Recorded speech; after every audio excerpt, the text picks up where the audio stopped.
three teams that need Cooper Flagg the most in the NBA draft. Now, we're only going to talk about teams that actually are in the lottery this year, so those are teams that can leap up to the number one pick and actually draft Flagg. So to be clear, there are a lot of teams that could use Flagg or want Flagg, but these are the teams that probably need him the most compared to the rest of the other teams in the lottery that could realistically jump up.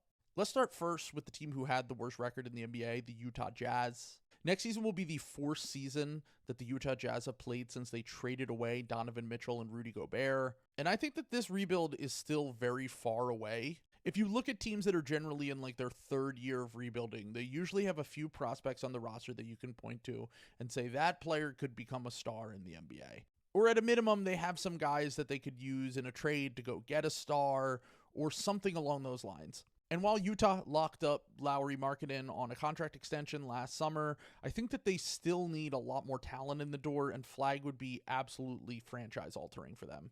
Like I said, we're in year 4 of a rebuild, and I don't think that anyone on their roster is someone that I could see making an all-star team in the future.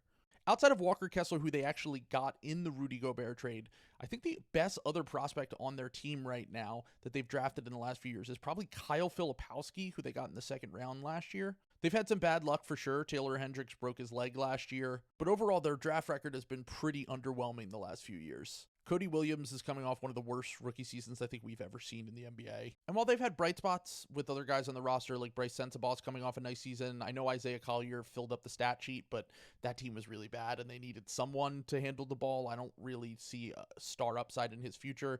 Keontae George has had flashes as a bucket getter, but I'm not really sure that any of these guys are long-term pieces for the Jazz.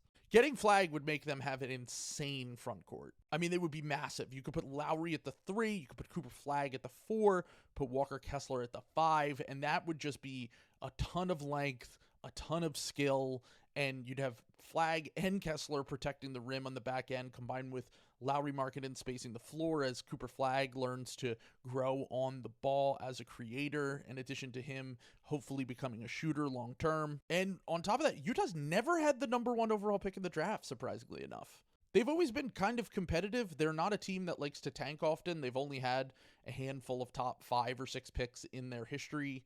So I think it's probably about time that they get the number 1 overall pick in the draft, and they probably need it more than any other team when you look at where they are at.